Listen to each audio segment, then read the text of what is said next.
Hello bookworms! Today I'm going to be doing a really fun video that I have seen a couple of people do so far, and that is a video predicting your future 5-star reads. I saw Sam from Thoughts on Tomes do it, and then I saw Reagan from Peruse Project do it, and I was like, this is really fun. I really want to predict my next 5-star reads as well. And as both of them have said in their videos, it is a lot harder to do that than you would think, because obviously you want to love every single book that you're going to read, but chances are very few of them are going to be 5 stars. I picked out 5 of them that I'm pretty confident will be 5 stars for me, but I guess only time will tell. So yeah, now I'm gonna show you them. The first book that I'm thinking will be 5 stars is To Kill a Kingdom by Alexandra Christo. This is a new novel that's going to be coming out in March of next year, and it is inspired by The Little Mermaid, and I love The Little Mermaid and I love mermaids, so I'm pretty confident that I'm going to love this one as well. In the past, different mermaid books have not been as great as I have hoped for, but I have really high hopes for this one, and I know a couple of people who have read it and who have given it 5 stars, and that is really why I'm pretty confident that I'm also going to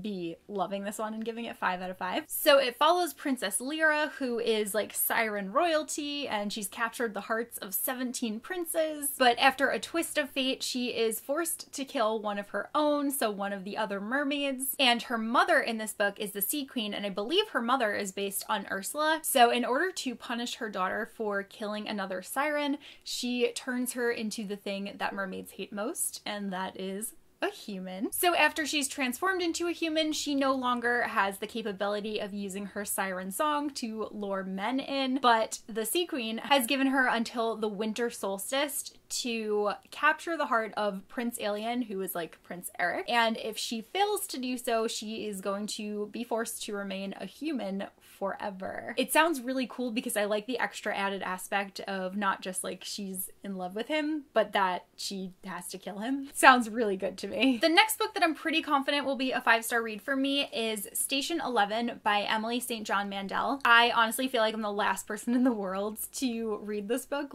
Everyone that I know has already read it. I really want to read it before the end of the year is up. That is a goal of mine, but I think most people probably already know what this one is about. It follows a troupe of actors that are called, I think, the Traveling Symphony, and they perform Shakespearean plays, and it takes place in a post-apocalyptic world, so you end up seeing all these different areas and how different and changed everything is. I believe it follows a couple of different stories, and everything seems to be separate until the end, everything kind of comes together. It's one of those kind of deals. But it was a National Book Award finalist, so that definitely tells you already that it's probably really good, and everyone that I know has loved it, so I'm, again, pretty confident that this will be a 5-star read for me. Next on my list is Emma by Jane Austen. I am currently reading Pride and Prejudice. I'm almost done with it, and I really love the story. I cannot believe that I waited so long to read Pride and Prejudice, but from what I understand, everyone seems to really like Emma the best of all of her books. Judging by how much I'm loving Pride and Prejudice, and judging by how much everyone says that Emma is better, this is another book that I'm fairly confident will be a 5-star read for me. I really enjoy Jane's writing. I think that the witty banter that she has between characters is just so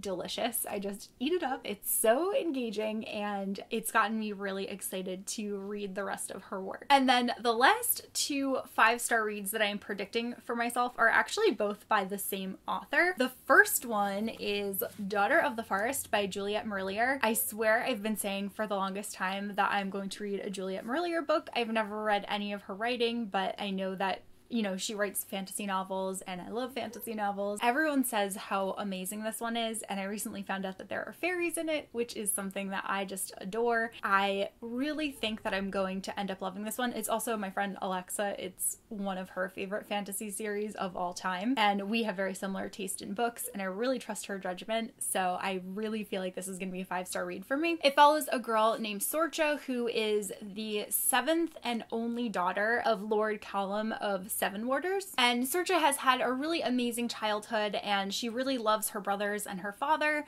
But then her father falls in love with someone, he ends up getting bewitched by her, and her brothers end up being cursed, and Sorcha is the only one who's able to lift the curse from the rest of her family. So she ends up going on a journey to try to save her family, and then she gets kidnapped and taken away to a magical kingdom. So she's forced to choose between going back and saving her family and being back in the life that she's always known, or a love that comes only once in a lifetime. So that synopsis alone sounds fantastic, and I just I'm so excited to read this one. And fairies! I can't wait for the fairies. This is another book that I really think will be a 5 out of 5 stars for me. And finally, the other Juliet Marillier book on my list is Heart's Blood. This one is a Beauty and the Beast retelling, so that alone has me very confident that I'm going to be giving it 5 stars. This book follows a man named Enlewin, and it takes place at his manor, which is called Whistling Tor, and it is full of secrets, and everyone there is cursed, and he is crippled by what everyone believes to be a childhood illness. And then one day he comes across a young scribe named Katrin, and she is in his garden admiring this really rare deadly plant called Heart's Blood. And the two of them end up talking, and Katrin ends up making a lot of changes within his household and really just instilling more hope within people. And then just like Beauty and the Beast, there might be something there that wasn't there before. Despite the air of hopefulness that Katrin has brought to Whistling Tor, Enlewin is still burdened by this curse and all of the darkness that surrounds it, and Katrin must try and lift this spell from him and free him in order for the two of them to indulge in their romance. It just sounds so good. So this is the last book that I have on my list for now, and I really do hope that all 5 of these books will end up being 5-star reads for me. I'm going into them very hopeful, and also sometimes it's hard to expect to give something a 5 out of 5 stars because then maybe your expectations are too high, and I'm really hoping that won't be the case for any of these. These are the 5 that I really feel have the potential to be new favorites of mine. So this was a really fun and really challenging video. Let me know what you think your next 5-star reads will be, and let me know if you have read any of the books that I have mentioned in this video, and I will see you guys soon in a new one. Bye!